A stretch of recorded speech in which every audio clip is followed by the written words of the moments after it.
तर मान्य अजितदादांसारख्या मोठ्या नेत्याला माझ्यासारख्या कुठलीच राजकीय पार्श्वभूमी नसलेल्या सर्वसामान्य शेतकरी कुटुंबातल्या पोराच्या विरोधात एवढी ताकद उभी करावी लागत असेल तर मला वाटतं की गेली 5 वर्ष जे काही थोडंफार काम आदरणीय शरदचंद्रजी पवार साहेबांच्या माध्यमातून केलंय, त्यांच्या मार्गदर्शनाखाली केले, त्या कामालाही मिळालेली पोचपावती असं मी मानतो. महायुतीकडनं सध्या आढळरावांचं नाव चर्चेत येत आहे, त्यामुळे पुढची निवडणूक जी लढत आहे ती कोणत्या विरुद्ध आढळरावाचीच होणार आहे.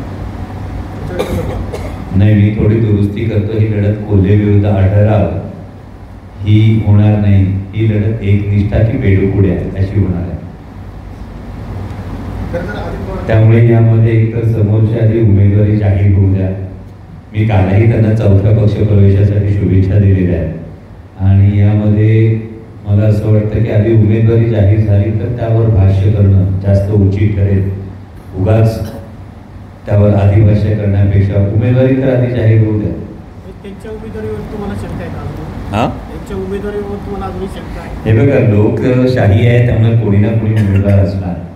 तुम्हीच सगळ्यांनी कव्हर केलं होतं 2014-2019ला की जेव्हा समोर उमेदवार फिक्स होत नव्हता तेव्हा काही लोक वल्गना करत होते. 19ला सुद्धा की माझ्या विरोधात बराक ओबामा आले तरी काही फरक पडत नाही, माझ्या विरोधात अजितदादा पवारांनी निवडणूक लढवूनच दाखवावी, अशा वल्गना करत होत्या. माझे संस्कार ते नाही.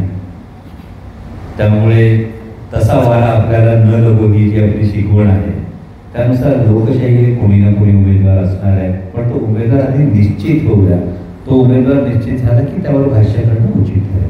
पण यामध्ये अजूनही कोणता पक्ष, महायुतीतला कोणता पक्ष, कोणतं चिन्ह, या गोष्टी फिक्स झाल्यात असं जोपर्यंत अधिकृत घोषणा होत नाही तोपर्यंत म्हणण्यात अर्थ नाही. 2019ला ज्यावेळेस शिवसेनेतला राष्ट्रवादीचा उमेदवार आयोग करायला लावला, आता 2024ला शिवसेनेतला पुन्हा एकदा राष्ट्रवादीमध्ये जो उमेदवार आहे तो आयोग करायला, म्हणजे 2019ला तुम्हाला आयोग करायला नाही. 2019ची परिस्थिती थोडी वेगळी होती. 2014 ते 17 मी शिवसेनेत सक्रिय होतो.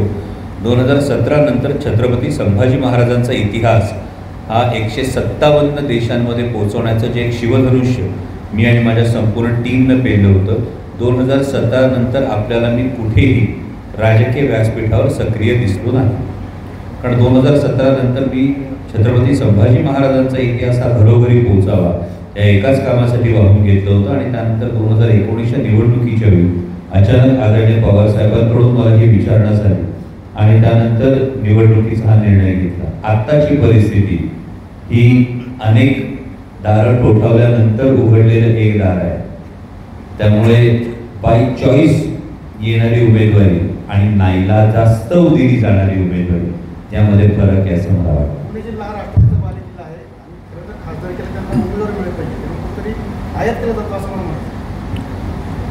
हे कसं आहे की एखाद्या पक्षाच्या राष्ट्रीय अध्यक्षांना येऊन त्यांच्या आमदारांची समजूत काढावी लागणं, कार्यकर्त्यांची समजूत काढावी लागणं, मनोमिलन करावं लागणं आणि ज्या कार्यकर्त्यांनी 20 वर्ष टोकाचा संघर्ष केला आहे अशा व्यक्तीला केवळ नाईलाज म्हणून स्वीकारावं लागणं, मला वाटतं की ही जी परिस्थिती ही परिस्थितीच खूप बोलकी आहे. त्याच्यावर मी वेगळं भाष्य करण्याची गरज नाही. राज्य के उपमुख्यमंत्री अजित पवार ने कुछ दिन पहले